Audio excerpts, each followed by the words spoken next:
उत्तर प्रदेश की 9 सीटों पर होने वाले उपचुनाव में यह तय हो जाएगा कि योगी आदित्यनाथ अपनी कुर्सी पर बने रहेंगे या नहीं।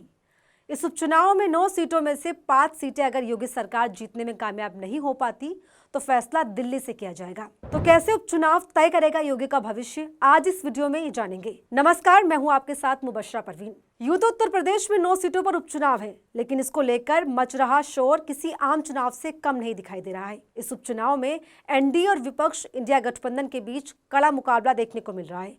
भाजपा जहां 2024 के लोकसभा चुनाव से पहले अपनी खोई हुई जमीन को वापस पाने की कोशिश में है, कवायद में है, तो वहीं सपा गठबंधन इसे अपनी मजबूती में बदलने के लिए कोशिशमंद है। लेकिन इससे भी बड़ा सवाल अगर इस चुनाव में कोई है तो वो योगी आदित्यनाथ का राजनीतिक भविष्य और उनकी कुर्सी का है, जिस पर इस वक्त बुरी तरह से खतरा मंडरा रहा है। राजनीतिक जानकारों का तो ये भी कहना है कि इन 9 सीटों पर होने वाले उपचुनाव के बाद योगी आदित्यनाथ की कुर्सी छिन सकती है। अब ऐसा होता है या नहीं, ये तो आने वाला वक्त ही बताएगा।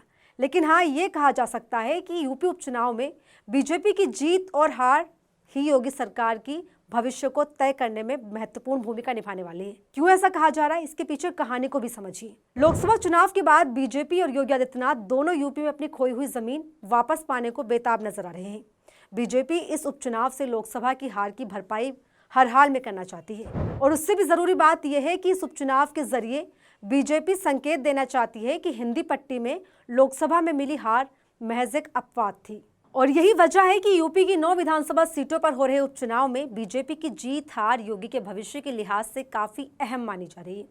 हालांकि इस बात में भी कोई दो राय नहीं है कि इस उपचुनाव में सपा का भी बहुत कुछ दांव पर लगा हुआ है, क्योंकि सपा ने लोकसभा चुनाव में जो प्रदर्शन किया उसे अपना वही दबदबा बरकरार रखना है।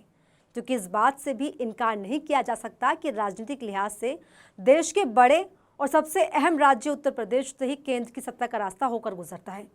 लिहाजा इस उपचुनाव को 2027 का सेमीफाइनल भी बताया जा रहा है।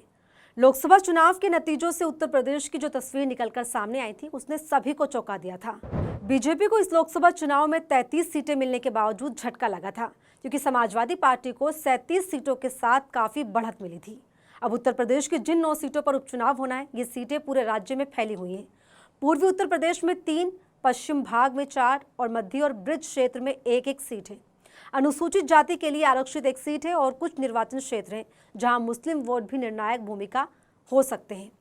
ऐसे में अगर भाजपा उपचुनाव में हार जाती है तो योगी के भविष्य पर बड़ा सवालिया निशान लगना तय माना जा रहा है। हालांकि महज यूपी ही नहीं, पार्टी ने हरियाणा और राजस्थान में भी अपनी जमीन खो दी है। लेकिन हरियाणा विधानसभा चुनाव में भाजपा की वापसी ने यूपी में सीएम योगी आदित्यनाथ पर और ज्यादा दबाव बढ़ा दिया है। अगर नतीजे भाजपा के लिए बुरे रहे तो पार्टी में दरार भी बढ़ सकती है। वहीं दिल्ली भी इस पर अपनी नजर बनाए हुए है।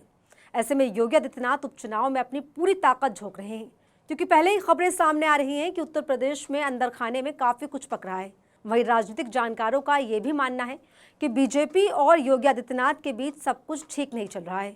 वहीं इस पूरे घटनाक्रम पर यह भी माना जा रहा है कि बीजेपी योगी को साइडलाइन करने की रणनीति पर तेजी से काम कर रही है, क्योंकि लोकसभा चुनाव में यूपी में बड़ी हार का ठीकरा योगी आदित्यनाथ पर ही फोड़ा जा रहा है। और इस बात से हर कोई वाकिफ है कि बीजेपी को वो नेता जरा भी रास नहीं आता जिसका वजूद और अस्तित्व कमजोर पड़ने लगे। लिहाजा दिल्ली वाले उन्हें साइड करके अपना गेम ऑन रखते हैं, जिसके कई सारे उदाहरण आपने देखे ही होंगे। मध्य प्रदेश के शिवराज सिंह हो, या हरियाणा के मनोहर लाल खट्टर हो, या राजस्थान से वसुंधरा राजे जैसे दिग्गज चेहरे क्यों ना हो। खैर, उत्तर प्रदेश की 9 विधानसभा सीटों पर उपचुनाव के लिए 20 नवंबर को मतदान होना है। उसके बाद तस्वीरें साफ हो जाएंगी कि कौन सा सियासी धुरंधर राजनीति में बना रहता है और किसकी विदाई होना तय हो जाएगी। बता दें, यूपी उपचुनाव में ओबीसी वोटर्स की काफी अहम भूमिका है। ऐसे में बीजेपी ने भी इस बार ओबीसी उम्मीदवारों पर दांव लगाया है। बीजेपी ने अपने कोटे की 8 सीटों में से 4 सीट पर ओबीसी, 3 स्वर्ण और 1 दलित समुदाय से उम्मीदवार को उतारा है।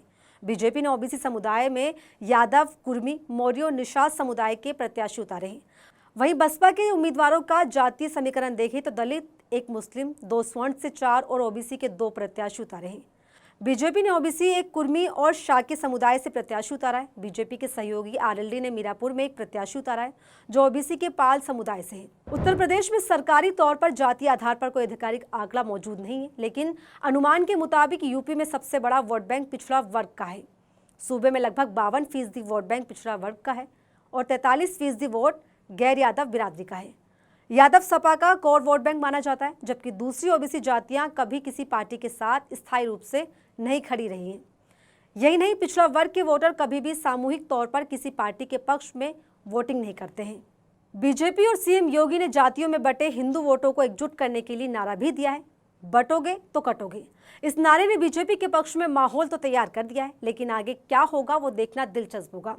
फिलहाल इस वीडियो में इतना ही। अगर अभी तक आपने हमारे चैनल आर्टिकल 19 इंडिया को सब्सक्राइब नहीं किया है तो सब्सक्राइब कर ले, साथ ही बेल आइकन को भी प्रेस कर दे ताकि आप तक हमारी आवाज़ यूं ही पहुंचती रहे। फिलहाल इस वीडियो में मुझे दीजिए इजाज़त। नमस्कार।